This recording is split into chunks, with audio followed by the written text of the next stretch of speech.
Chapter 15. The Crickets. The crickets sang in the grasses. They sang the song of summer's ending, a sad, monotonous song. Summer is over and gone, they sang. Over and gone, over and gone. Summer is dying, dying. The crickets felt it was their duty to warn everybody that summertime cannot last forever. Even on the most beautiful days in the whole year, the days when summer is changing into fall, the crickets spread the rumor of sadness and change. Everybody heard the song of the crickets. Avery and Fern Arable heard it as they walked the dusty road. They knew that school would soon begin again. The young geese heard it, and they knew that they would never be little goslings again. Charlotte heard it, and knew that she hadn't much time left. Mrs. Zuckerman, at work in the kitchen, heard the crickets, and a sadness came over her, too. Another summer gone, she sighed. Lurvy, at work building a crate for Wilbur, heard the song and knew it was time to dig the potatoes. Summer is over and gone, repeated the crickets. How many nights till frost, sang the crickets. Goodbye, summer, goodbye, goodbye. The sheep heard the crickets, and they felt so uneasy, they broke a hole in the pasture fence and wandered up into the fields across the road. The gander discovered the hole and led his family through, and they walked to the orchard and ate the apples that were lying on the ground. A little maple tree in the swamp heard the crickets' song and turned bright red with anxiety. Wilbur was now the center attraction of the farm. Good food and regular hours were showing results. Wilbur was a pig any man would be proud of. One day, more than 100 people came to stand at his yard and admire him. Charlotte had written the word radiant, and Wilbur really looked radiant as he stood in the golden sunlight. Ever since the spider had befriended him, he had done his best to live up to his reputation. When Charlotte's web said, "some pig," Wilbur had tried hard to look like some pig. When Charlotte's web read, "terrific," Wilbur had tried hard to look terrific. And now that his web said, "radiant," he did everything possible to make himself glow. It is not easy to look radiant, but Wilbur threw himself into it with a will. He would turn his head slightly and blink his long eyelashes. He would then breathe deeply, and when his audience grew bored, he would spring into the air and do a backflip with a half-twist. At this, the crowd would yell and cheer. "How's that for a pig?" Mr. Zuckerman would ask.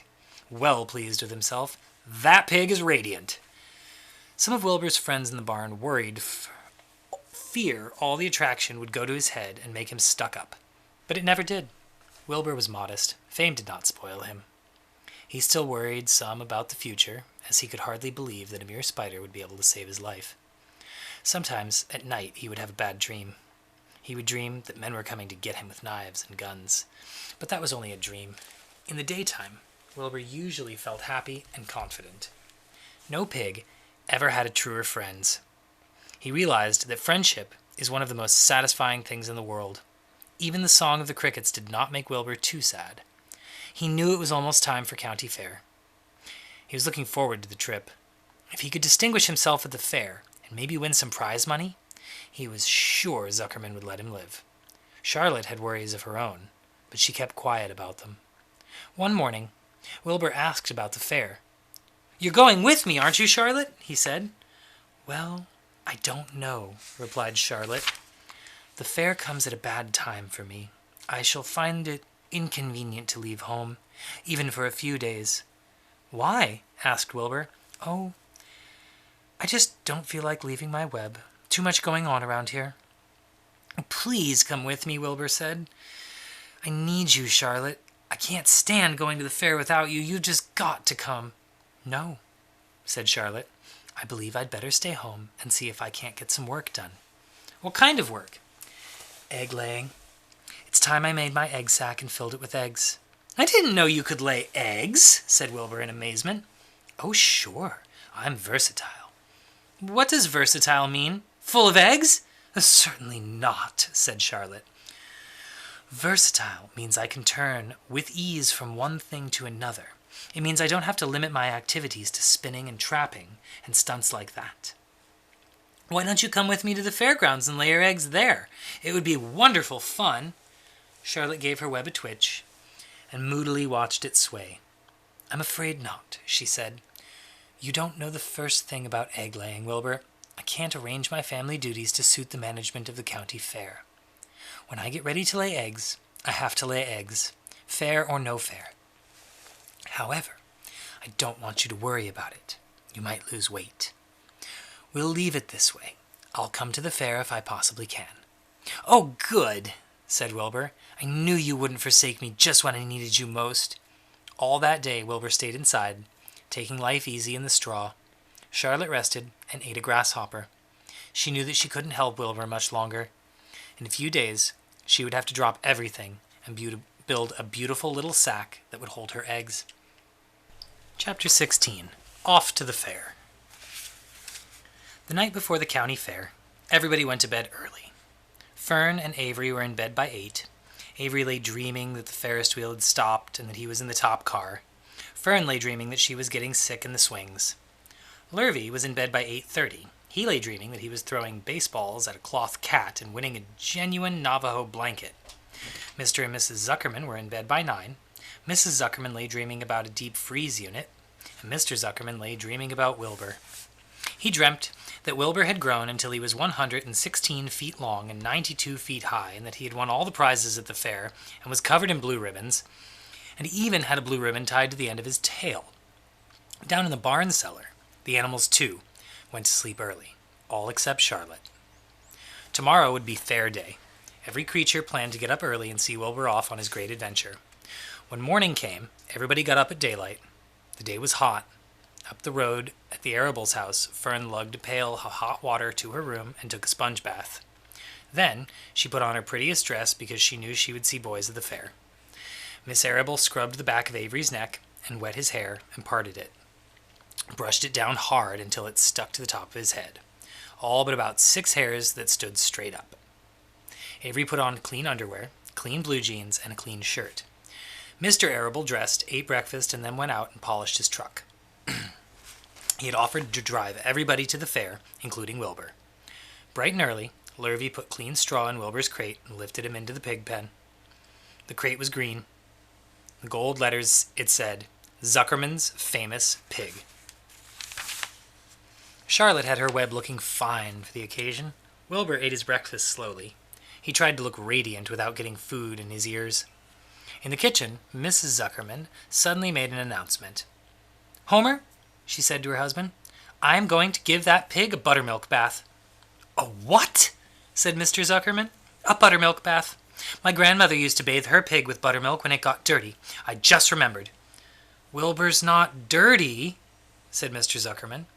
"He's filthy behind the ears," said Mrs. Zuckerman. "Every time Lurvy slops him, the food runs down around the ears, then it dries and forms a crust. He also has a smudge on one side where he lays in the manure." "He lays in clean straw," corrected Mr. Zuckerman. "Well, he's dirty, and he's going to have a bath."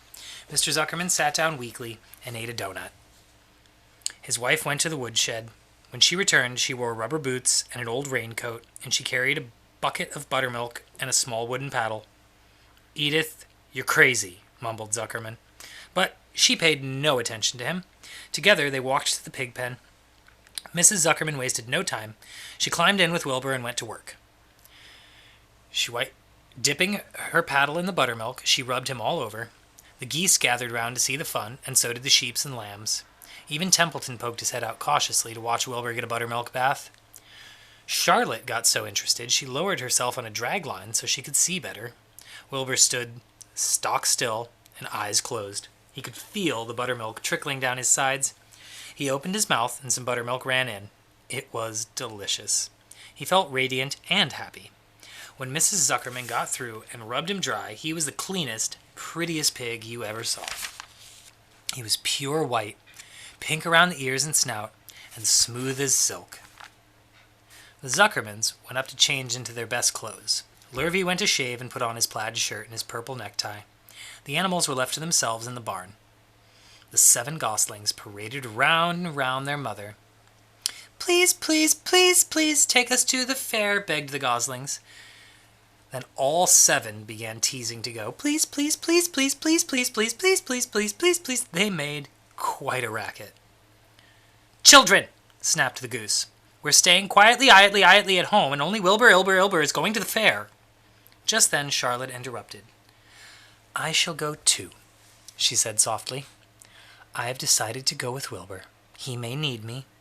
We can't tell what may happen at the fairgrounds. Somebody's got to go along who knows how to write. And I think Templeton better come too.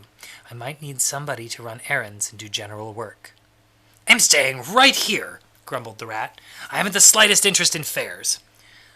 That's because you've never been to one, remarked the old sheep. A fair is a rat's paradise. Everybody spills food at the fair. A rat can creep out late at night and have a feast. In the horse barn, you'll find oats that the trotters and pacers have spilled.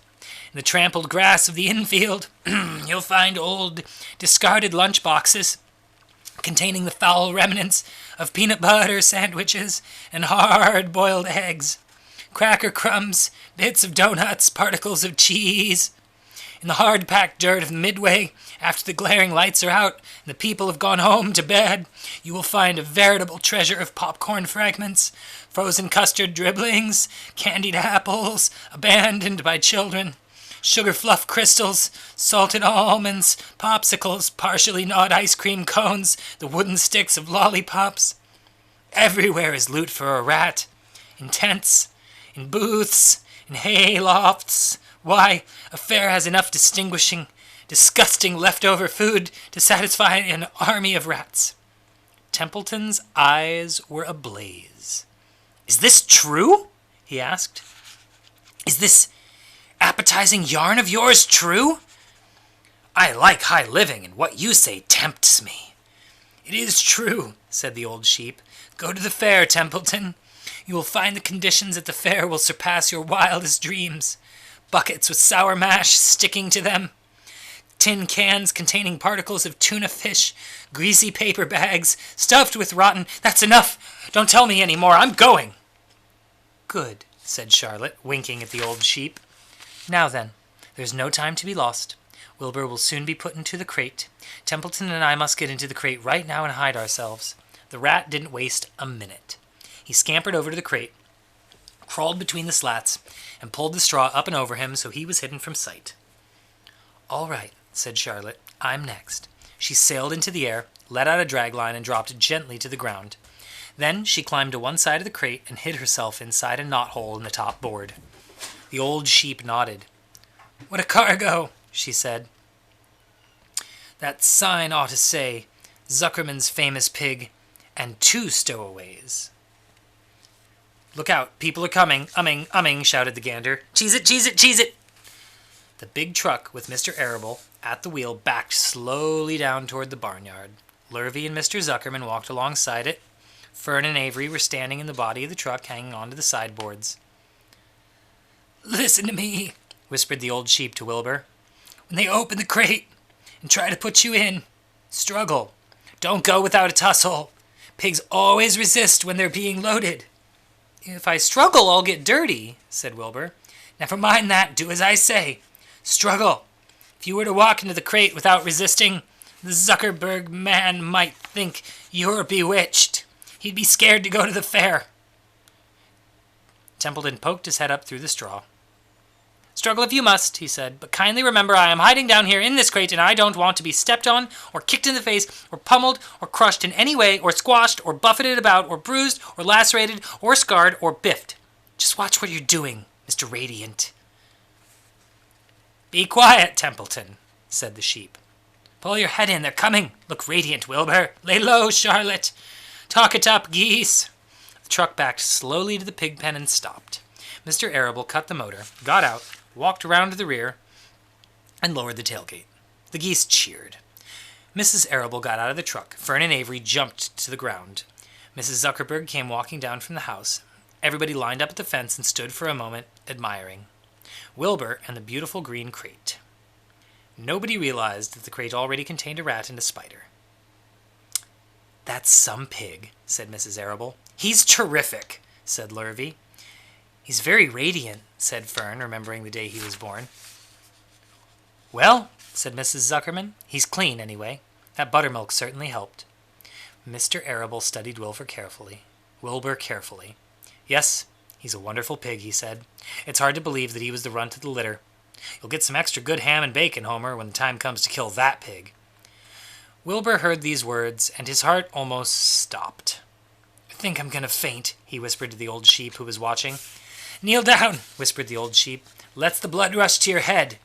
Wilbur sank to his knees, all radiance gone, his eyes closed. "Look!" screamed Fern. "He's fading away!" "Hey, watch me!" yelled Avery, crawling on all fours to the crate. "I'm a pig! I'm a pig!" Avery's foot touched Templeton under the straw. "What a mess!" thought the rat. What fantastic creatures boys are! Why did I let myself in for this?" The geese saw Avery in the crate and cheered. "Avery, you get out of that crate this instant," commanded his mother. "What do you think you are?" "I'm a pig!" cried Avery, tossing handfuls of straw in the air. "Oink, oink, oink, oink!" "The truck is rolling away, Papa," said Fern. The truck, with no one at the wheel, had started to roll downhill. Mr. Arable dashed to the driver's seat and pulled the emergency brake. The truck stopped. The geese cheered. Charlotte crouched and made herself as small as possible in the knothole so Avery wouldn't see her. "Come out at once!" cried Miss Arable. Avery crawled out of the crate on hands and knees, making faces at Wilbur. Wilbur fainted away. "The pig has passed out," said Mrs. Zuckerman. "Throw water on him." "Throw buttermilk," suggested Avery. The geese cheered. Lurvy ran for a pile of water. Fern climbed into the pen and knelt by Wilbur's side. "It's sunstroke," said Zuckerman. "The heat is too much for him." "Maybe he's dead," said Avery. "Come out of that pig pen immediately," cried Mrs. Arable. Avery obeyed his mother and climbed into the back of the truck so he could see better. Lurvy returned with cold water and dashed it on Wilbur. "Throw some on me!" cried Avery. "I'm hot, too!" "Keep quiet," hollered Fern. "Keep quiet." Her eyes were brimming with tears. Wilbur, feeling the cold water, came to. He rose slowly to his feet. Well, the geese cheered. "He's up," said Mr. Arable. "I guess there's nothing wrong with him." "I'm hungry," said Avery. "I want a candied apple." "Wilbur's all right now," said Fern. "We can start." "I want to take a ride in the Ferris wheel." Mr. Zuckerman and Mr. Arable, with Lurby, grabbed the pig and pushed him head first toward the crate. Wilbur began to struggle. The harder the men pushed, the harder he held back. Avery jumped down and joined the men. Wilbur kicked and thrashed and grunted. "Nothing wrong with this pig," said Mr. Zuckerman cheerfully, pressing his knee against Wilbur's behind. "All together now, boys. Shove!" And with a final heave, they jammed him into the crate. The geese cheered. Lurvy nailed some boards across the end so Wilbur couldn't back out, and then, using all their strength, the men picked up the crate and heaved it aboard the truck. They did not know that under the straw was a rat. Inside a knothole was a big gray spider. They only saw a pig. "Everybody in!" called Mr. Arable. He started the motor.